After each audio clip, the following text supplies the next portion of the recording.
Je dois admettre aujourd'hui que je suis un peu jaloux. Je suis jaloux de vous. J'aimerais ça être à votre place pour goûter pour la première fois au plaisir de la fonction sinus et la fonction cosinus de base. Vous allez voir les graphiques qui vont apparaître dans nos écrans et c'est parmi les plus beaux graphiques de votre passage au secondaire. Bande de chanceux, bande de chanceuses, donc restez avec moi. Pour la fonction sinus de base, je vous rappelle que le sinus, c'est la valeur de la coordonnée y lorsqu'on se balade sur le cercle trigonométrique. Par exemple, lorsqu'on n'a pas commencé à se balader encore, lorsqu'on a fait donc 0 radian, la valeur de y, c'est tout simplement 0. Pour ceux qui ne sont pas certains, on peut regarder le cercle pour s'en convaincre. Alors ici, y vaut 0. Et lorsqu'on se met à tourner, par exemple ici, avec pi sur 4 radians, la valeur de y, c'est racine de 2 sur 2. À pi sur 2 radians, le y atteint son maximum, c'est 1. Mais tout ce qui monte redescend. Et le y va diminuer. Ici, racine de 2 sur 2, à 3 pi sur 4 radians, 0 même, à pi radian, avant d'aller encore plus bas même, jusqu'à moins 1, à 3 pi sur 2 radians. Alors, ce que je viens de décrire ici, on va le mettre dans notre tableau avant de faire apparaître le très joli graphique de la fonction sinus. Alors, j'ai dit qu'à pi sur 4 radians, la valeur de y, c'était racine de 2 sur 2. On n'oublie pas que c'est environ 0,707. Le plus grand des y, à pi sur 2, en haut du cercle, c'est 1. Mais, à 3 pi sur 4, on commence déjà à redescendre, et sérieusement, encore une fois, le y, c'est 0,707, ou racine de 2 sur 2. Ici, avec un demi-tour de fait, à pi radian, la valeur de y, c'est 0, et ensuite, on va voir moins racine de 2 sur 2, et même moins 1. Alors là, ça va être le plus bas, on va être dans le plus creux, dans les moments les plus ténébreux de l'histoire de la variation de la coordonnée y. À 3 pi sur 2 radians, la valeur de y, c'est moins 1. Et on n'oublie pas qu'après un tour complet, donc après 2 pi radians, on retourne à notre zéro de départ. Alors j'espère que vous êtes prêts pour voir apparaître un des plus beaux graphiques de votre vie, oserais-je dire, voilà, et je l'ai dit correctement. Voici votre graphique pour la fonction sinus. Alors, on reconnaît ici le point 0, 0. Ça fait référence à ça ici. Je vous rappelle que la variable indépendante, c'est un angle. On se balade sur le cercle trigonométrique. Et la variable dépendante, c'est le sinus de l'angle. C'est donc la valeur de la coordonnée y lorsqu'on se balade sur le cercle. Le y monte, le y descend, et ainsi va la vie. Alors, un autre, ici, pi sur 4, racine de 2 sur 2, c'est lui ici. En passant, je vous invite à faire attention aux graduations. Ici, c'est pi sur 2, donc ici, c'est bien pi sur 4. La moitié de pi sur 2. Et la valeur ici de sin de θ, ou sin de pi sur 4, c'est bien racine de 2 sur 2, environ 0,707. Et c'est logique, ici, c'est 0,5. Mais le point qui est en noir, il est plus haut que 0,5, parce que c'est 0,707. Donc, c'est pour ça qu'on a cette formidable et jolie allure. On a également des petits points noirs qui sont ici. Ils font référence à tout simplement ici. Si on s'en va dans le sens négatif, à moins pi sur 4, la valeur de y, c'est moins racine de 2 sur 2. C'est le point qui est ici. D'ailleurs, je pourrais même proclamer les coordonnées. Moins pi sur 4, moins racine de 2 sur 2. C'est les coordonnées du point qui est ici. On reconnaît bien sûr le plus bas des y, donc la plus petite valeur pour sin de θ, c'est moins 1. Donc à moins pi sur 2, c'est moins 1, c'est le point qui est ici. Alors voilà, on vient de découvrir ce très beau graphique qui raconte comment varie y lorsqu'on se promène autour du cercle trigonométrique. Maintenant, on va aller voir quelques propriétés pour le graphique, et vous allez voir, c'est pas facile. OK, il va y avoir des choses un peu étranges qui vont apparaître à l'écran. Alors, restez concentrés jusqu'au bout. Pour le domaine, évidemment, toutes les valeurs de θ sont bienvenues. Alors, on peut prendre toutes les valeurs R, il n'y a aucun problème. Pour l'image, ça va de moins 1 à plus 1. On s'en serait douté. C'est pas ça la partie la plus difficile. Les zéros, quand est-ce qu'on touche l'axe horizontal? Bon, on a ici 0, pi, 2pi, moins 1pi, moins 2pi. Donc, moi j'ai écrit ça comme ça. C'est pas la seule façon de l'écrire. Vraiment pas la seule façon. On pourrait écrire à la place θ est élément de, et là j'écrirais npi, comme ceci, et j'écrirais ensuite n est élément de z. C'est une autre façon de l'écrire. Donc tous les nombres entiers, 1, 2, 3, mais aussi moins 1, moins 2, moins 3 et aussi 0, tous les nombres entiers fois pi, comme 1pi, 2pi, 3pi, moins 1pi, moins 2pi, moins 3pi et 0pi aussi. Bref, tout ce qui est écrit ici, c'est la même chose. Maximum et minimum, personne ne va être surpris. Bien sûr, 1 et moins 1. Croissant. Ah, ça non plus, c'est pas facile. Quand est-ce que ça monte? Entre moins pi sur 2 et pi sur 2. 3 pi sur 2, 5 pi sur 2.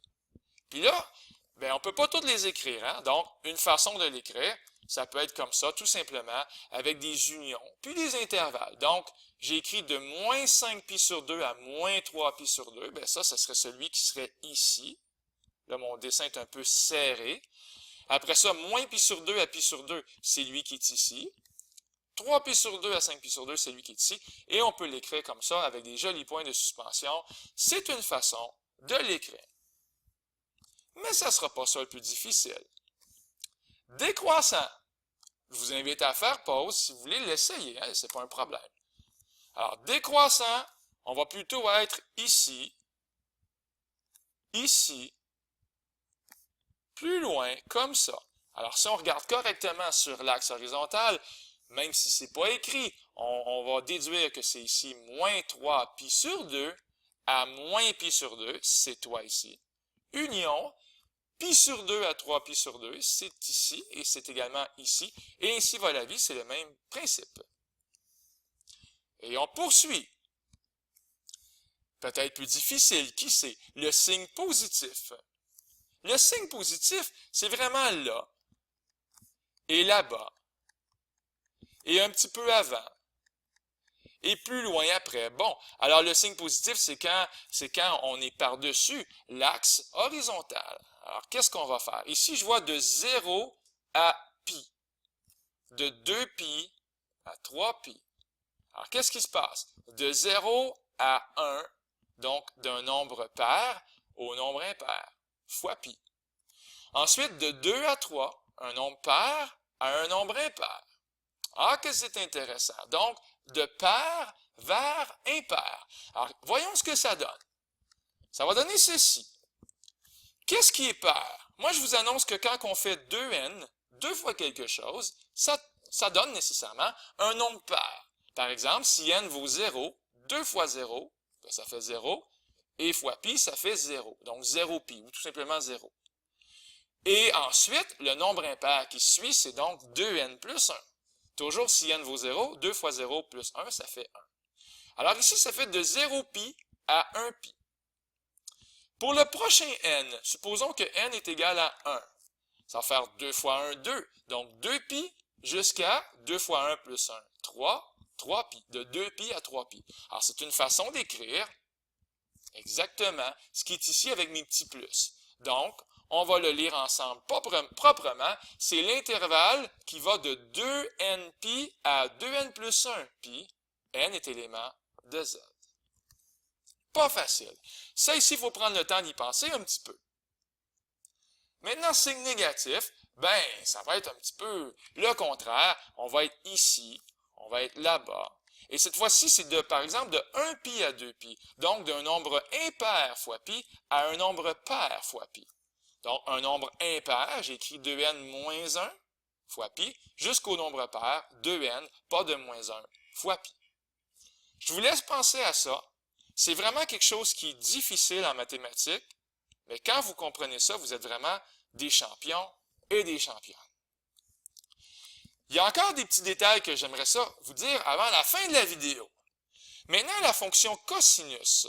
Je vous rappelle que la fonction cosinus, c'est comment varie la coordonnée x, pas y, x. Mais si on retourne voir dans notre graphique, qu'on aime tant, ou plutôt dans notre cercle trigonométrique ici. Alors, comment varie le x? Pensez-y bien. Au début, lorsqu'on n'a pas commencé notre balade, le x, il vaut 1. Hein? 1. Et le x, il descend. Oui, le x descend. D'ailleurs, ici, il vaut 0. Et le x, il est à son plus profond, dans sa plus grande dépression ici, il est très négatif, il est à -1 lorsqu'on a fait pi radian. Alors, j'aimerais qu'on retienne ceci. La coordonnée x, elle commence à son maximum, elle commence à 1. Et c'est pour ça que ici, avec le graphique, je vais pouvoir vous montrer dans la joie ceci. Alors, on voit quoi? On a le point qui est ici 0, 1. Ça veut dire, après avoir fait 0 radian, la valeur de x, c'est 1. N'hésitez pas encore une fois à écrire θ et cos θ dans votre graphique. C'est très apprécié. Ça vaut la peine de le faire. Quelques petits détails pour terminer la vidéo. Juste quelques définitions. Les fonctions sinus et cosinus, ce sont des fonctions qui sont périodiques. Parce que ce sont des fonctions, le dessin se répète toujours. Alors, la période, c'est la variation requise par la variable indépendante pour exécuter un cycle. Encore une fois, la période, c'est de combien doit bouger la variable indépendante, ici c'est θ, pour faire un cycle, un aller-retour complet. Alors, si je vous montre le graphique qu'on a eu ici, pour faire un aller-retour complet, par exemple, on est ici en haut et on se retrouve ici en haut, on a fait un cycle, tout simplement. Alors, qu'est-ce qu'on voit? Bien, la variation nécessaire, ça a été 2π radian. Que ce soit avec la fonction sinus un peu plus haut ou la fonction cosinus maintenant, la période, c'est bien 2π. Maintenant, l'amplitude. Qu'est-ce que c'est que l'amplitude? C'est la demi-différence entre le maximum et le minimum. Alors, entre le maximum qui vaut 1 et le minimum qui vaut -1, d'ailleurs ici les coordonnées c'est π -1, et ici c'est 0, 1. Alors, le maximum, c'est 1, le minimum, c'est -1. La différence entre les deux, ça donne 2, mais la moitié de 2, c'est 1. Alors, l'amplitude, dans le fond, visuellement, on peut voir que c'est la hauteur de cette bosse-là, ou bien cette distance-là ici. Ça, c'est l'amplitude. Alors, l'amplitude, la demi-différence entre le maximum et le minimum. D'ailleurs, je vais tout de suite vous le montrer. Avec la fonction de base, on a vu que la période, c'est 2π, et que l'amplitude, un A majuscule, est égal à 1. Et finalement, la fréquence, c'est l'inverse de la période. On va en reparler dans d'autres leçons de vie. L'inverse de la période. Ici, l'inverse de 2π. Donc, 1 sur 2π. Alors, fréquence, l'inverse, 1 sur P, 1 sur la période, 1 sur 2π. Alors, c'est la fin de la leçon de vie numéro 10. J'espère que vous avez été enchantés avec les beaux graphiques, que c'est quelque chose, vous découvrez qu'on s'en va dans un univers vraiment avec des fonctions merveilleuses, voire des beaux problèmes de la vie qui s'en viennent avec ça, parce que des problèmes de la vie avec des choses qui montent et qui redescendent, il y a juste ça autour de nous autres. Alors, je vous laisse vous remettre du traumatisme, je vous salue, et c'était Luc Allard pour le Collège Saint-Anne.